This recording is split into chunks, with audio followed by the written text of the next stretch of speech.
Hi, everyone. I'm Lawin. Yes, I am from the Philippines. And this is my piece. I was born in the time of the optimism of USA for Africa and Band-Aid. I grew up on choruses of feed the world, feed the world, feed the world. And yet, close to 40 years later, so many of us on this planet still suffer from hunger. This makes me wonder if Michael Jackson and Mick Jagger couldn't fix this. What more can I do? I call this against a diet of quiet. Shut up, we're told. Shut up. Your words will not fill these empty stomachs. Pretty syllables, meaty mouthfuls spoken into wind, empty as air. Stomachs grumble still.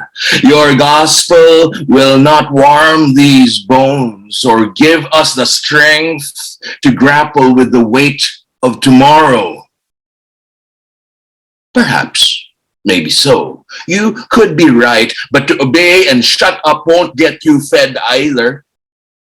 It is these self-same scraps of vowel and consonant that remain constant, that form the prayers, petitions, protests, and protestations that unlock hearts, wallets, and legislation.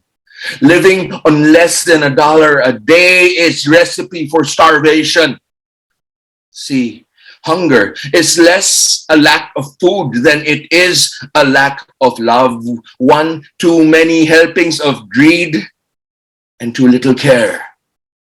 So yes, these verses you call curses are sometimes all that stand in between flesh and pavement. And for that reason alone, sorry, I will not be silent. Thank you very much. Our next reader is Cheryl Lateef. And let me just mention quickly before she comes to the mic that Cheryl has volunteered to write an article about the impact of poetry X hunger.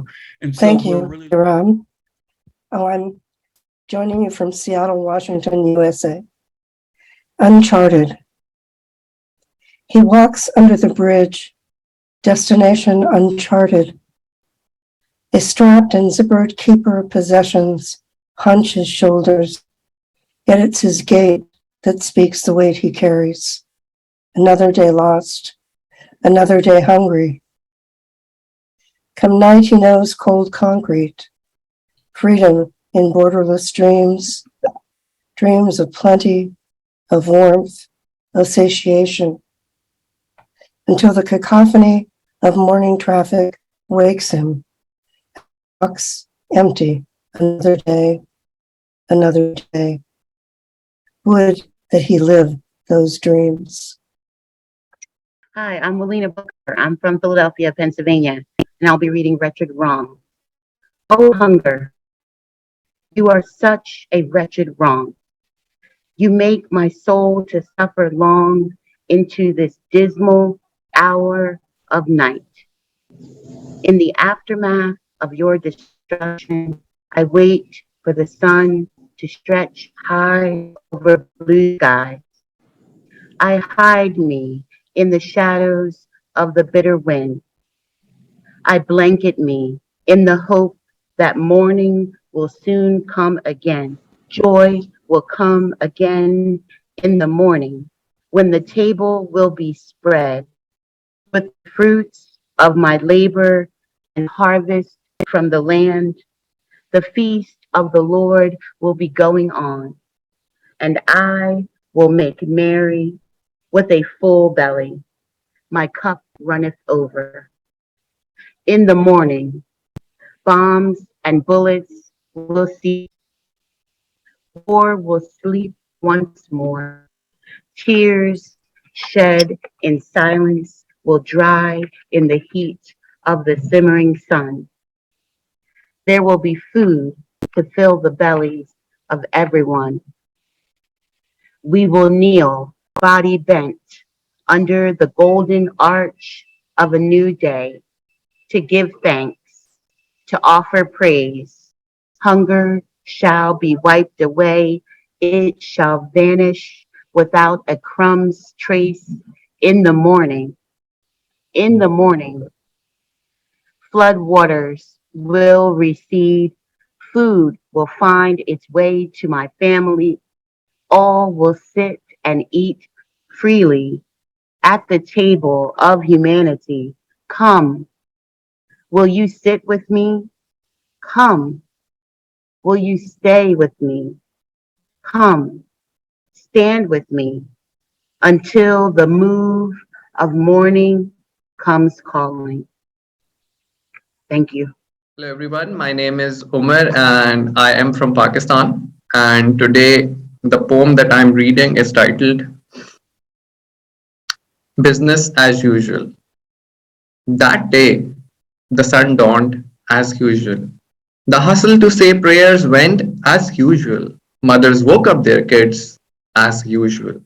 The school bus came on time as usual. The milkmen came on their bicycles, the hawker came right on time, the shopkeepers opened their shops. Little Sakina's Baba walked her to school as usual. The unpaved roads seemed a bit bumpy than usual. The endless sky was a bit blue than usual. The lush green meadows seemed a bit greener than usual. That day, Sakina ran like crazy, a bit faster than usual. The school came a bit too early than usual. Sakina's Baba hugged her goodbye tightly than usual. An abaya draped teacher called Sakina loudly than usual. The school bell rang, classes started. It all seemed business as usual until mischievous Sakina slipped out of the class. Unusual. She ran towards the playground. Unusual. Suddenly the ground shook and she fell. Unusual. Her school building had collapsed. Screaming, she ran back home. It was October 8th, 2005. An earthquake, worse than usual, which destroyed 10 million homes than usual, took 80,000 lives than usual. Sakina's cry echoed in the unpaved streets loudly than usual. There was a rubble where her home used to be. Unusual. She was wandering on streets.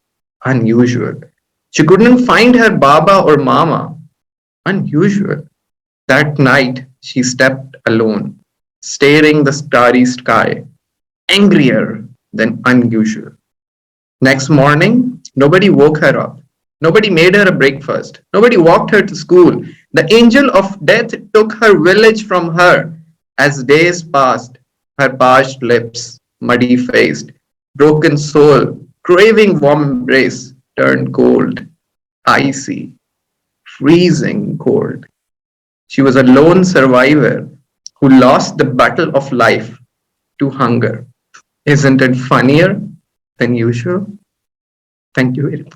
Hi, I'm Hillary Egna from Oregon, USA. I have a short haiku called Wildfire. No water for us. No air, trees die, no food. Fire, poisoned skies. Hi, good afternoon. My name is Anna Ng. I'm from Mississauga, Ontario, Canada. And I'm so happy and thank you all for sharing your powerful poetry.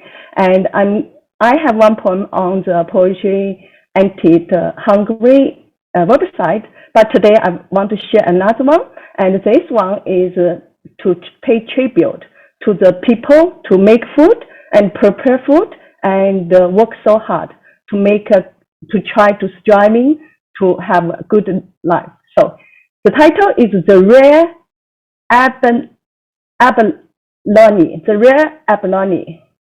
Where to live, how to live, is an old question, epigraph by city writer. So silly, I thought it was easy. You packed your rock-solid backpack, ready for anywhere and anything. In the rugged abalone farm, hands blistering and bleeding, skin darkening and peeling, I caught you, the rare one. You laughed loud and taught me how to gather. I could not remember the waves, dark and blue, but remembered your net heavier, my hands tiny. In our small village, I was the only one going overseas. You gifted me your favorite abalone shell. See, rough on the outside, inside, iridescent, shiny. Yet I was not ready. The last meal you ordered, the expensive dish, I didn't know it was the flesh of the abalone. How delicious and miserable. Now I still remember all your strivings. Where to live, how to live. Many nights I stare at the shell, the green stillness, just shining, just shining. Thank you. Good evening. I'm Paul Truan from Bristol in England. My poem is entitled Raise a Glass to the Timeline of Entitlement. Here's to narcissistic parties of number 10 and food banks and a Tory toff who cuts the ribbon with chunky fingers and gleaming teeth, and Brexit and lords and ladies and celebrities with boob jobs and facelifts and OnlyFans and Instagram. Here's to the Jubilee and princes and payoff and the Commonwealth and Bangladesh and Sierra Leone and Churchill and the beastly Indians with their beastly religion and the famine and the mass starvation and the breeding like rabbits and the flags and the bunting and the parties and the Boer War and the crown and the throne and the Queen on her home. Here's to Thatcher and trickle-down economics and dams and reservoirs and multinational corporations with record profits and chief executives with record bonuses and the single mother sleeping in one room, unable to feed her children, and the kids with worn out shoes and worn out second-hand shoes and nothing left to lose. Here's to the Victorians and their incredible inventions and the factories and workhouses and the chilled up chimneys from disease-ridden slums, and Dickens and Darwin and bowls of gruel and pauperism and a thirst for things. Here's to Henry VIII and his wives and lavish parties and courts and castles and fields of gold, and William the Conqueror and Richard III and peasants and pheasants and medieval banquets with birds within bird and leftover half-eaten alms for the poor. Here's to Nero and his mother and the Roman decadence and debauchery and Boudica and Cleopatra and Ramses and pyramids and servants and slaves and being buried alive and sarcophaguses and the rise and fall of empires. Good evening, everyone. I am Olatubosun from Nigeria. Give me love. Why I am here. Give me care. Why I am yet with you. For tears shed in sorrowful love do me no good. Why I am gone. Please feed me now. I am hungry. Let's take prayers and counsel for some other time. They won't help my boy. They won't feed my boy. If you are Jesus, don't sermonize it. Show it to me. It doesn't live in the book. It lives in the heart. You are rich. I am poor. Away with diverse of colors. I am your brother, your very neighbor. Be a good Samaritan that you preach. Thank you. I'm Cliff Bernier from Virginia, USA. This poem is called Bacon and Egg Blues, and I accompany myself on the harmonica. Woke up this morning, got the bacon and egg blues.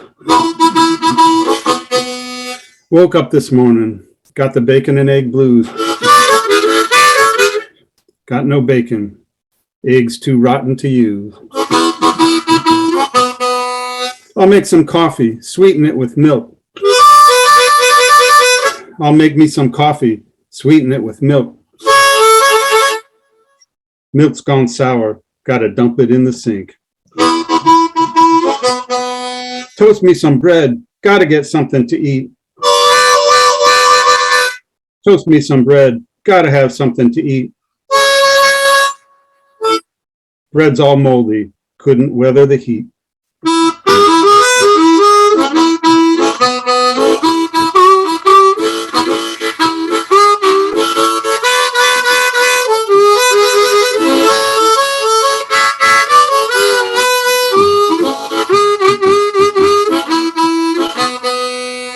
I'll raid the pantry, eat some canned beans.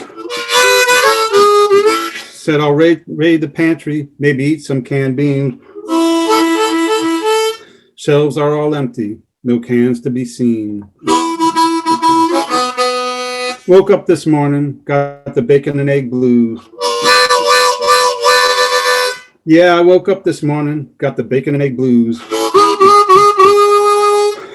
Got no bacon, got nothing to lose.